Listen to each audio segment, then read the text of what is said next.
Assalamualaikum warahmatullahi wabarakatuh. A'udzubillahi minasyaitonirrajim. Bismillahirrahmanirrahim.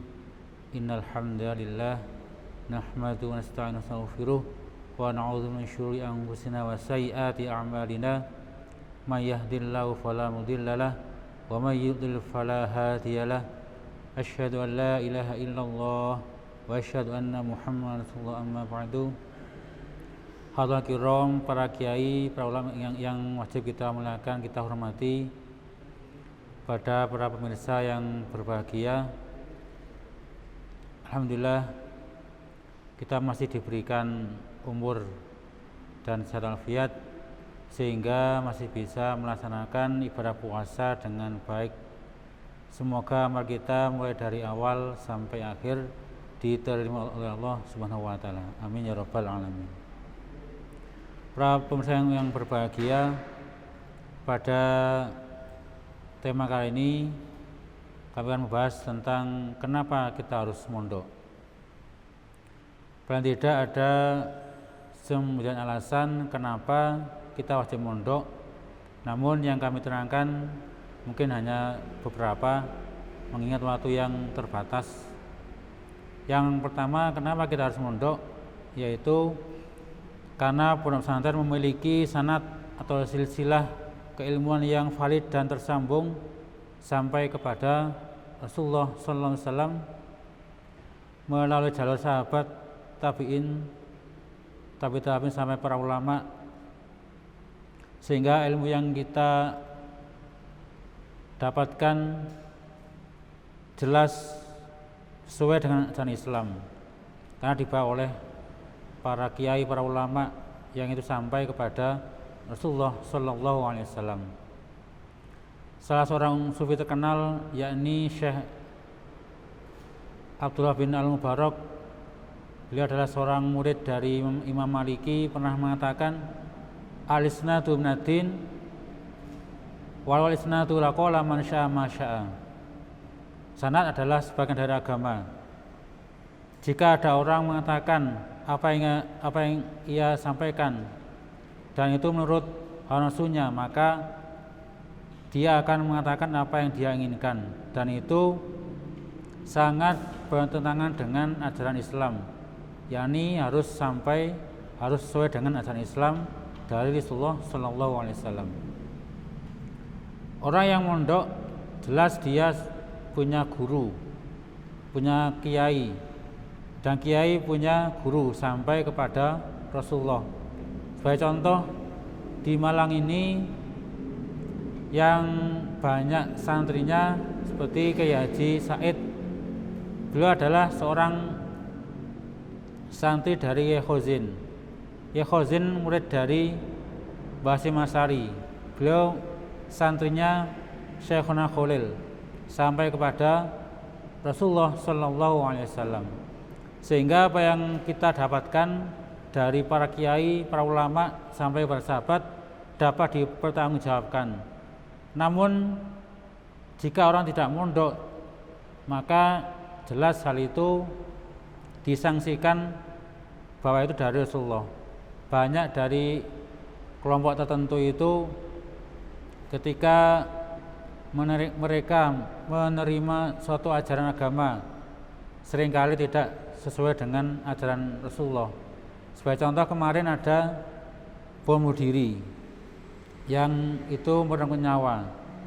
Dia mau mengebom gereja, padahal Rasulullah di dalam satu kesempatan ketika waktu perang sangat melarang sahabat untuk menghancurkan, merusak gereja, membunuh pendeta dan sebagainya. Padahal itu di zaman perang. Sekarang di zaman yang aman, namun banyak orang itu mereka memerangi, mengebom gereja yang itu tidak ada di dalam ajaran Islam yang sesuai dengan ajaran Nabi Shallallahu Alaihi Wasallam. Yang pertama. Yang kedua, pesantren menerapkan sistem pendidikan holistik. Di dalam pesantren tidak hanya mengajarkan ilmu pengetahuan intelektual, kecerdasan, tapi juga budi pekerti, sopan santun atau adab. Seorang ulama besar yaitu Syekh Maliki pernah mengatakan, sabatul ilmi bil mudzakarah wa barakatuhu bil khidmah wa naf'u bi ridho syaikhi. Tetapnya ilmu adalah dengan mengulang-ulang atau dengan cara mengulangi pelajaran yang telah dia dapatkan. Kemudian barokah ilmu adalah dengan khidmah atau melayani kiai, ulama. Sedangkan manfaat ilmu bisa didapatkan dengan ridho guru. Dan itu hanya bisa didapatkan di pondok pesantren.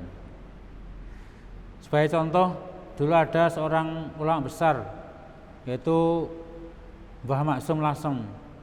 Beliau punya murid, punya santri yang luar biasa bubalnya, atau mungkin kalau sekarang baladahnya, tidak cerdas tapi berkat beliau selama mondok 25 tahun khidmah kepada kiai, apa yang dilakukan kiai beliau terapkan.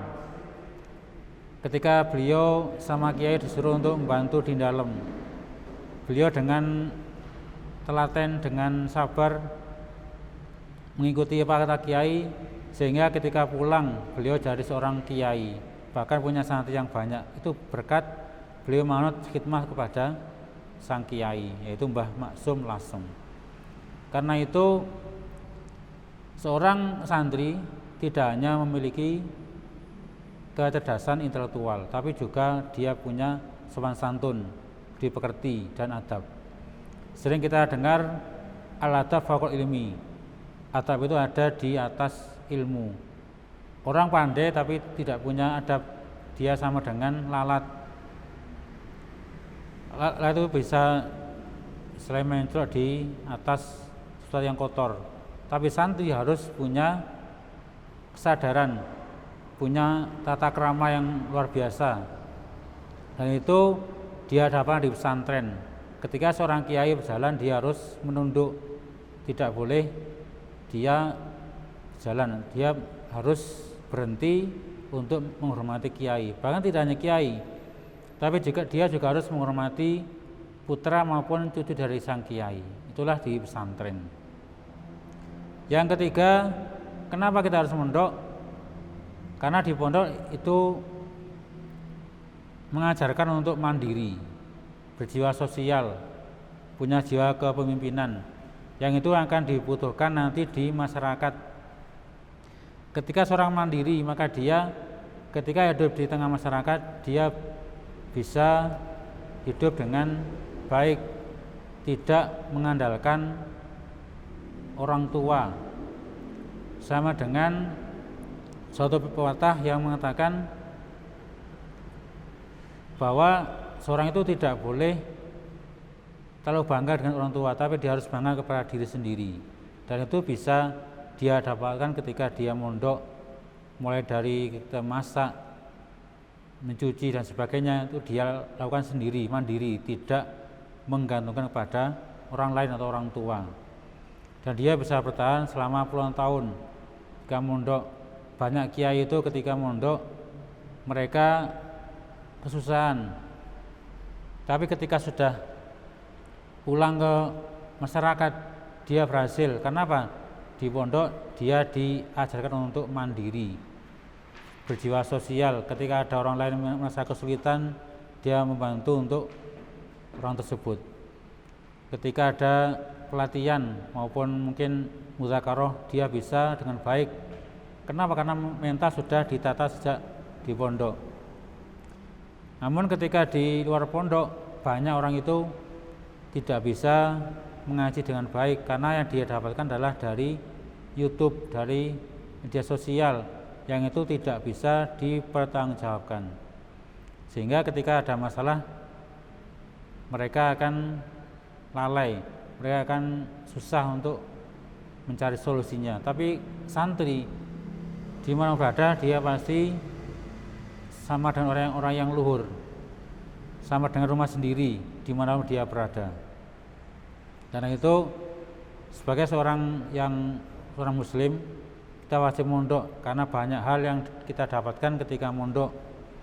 Tidak hanya masalah ilmu, tapi juga tata krama, sopan santun, kepribadian, kemandirian dan sebagainya. Mungkin itu yang bisa kami sampaikan. Semoga ada manfaat dan gunanya. Apabila ada kesalahan, kami hanya yang maaf sebesar-besarnya. Semoga amal kita diterima oleh Allah Subhanahu wa taala sampai nanti ketika kita di akhir Ramadan. Amin ya rabbal alamin. Akhiran, assalamualaikum warahmatullahi wabarakatuh.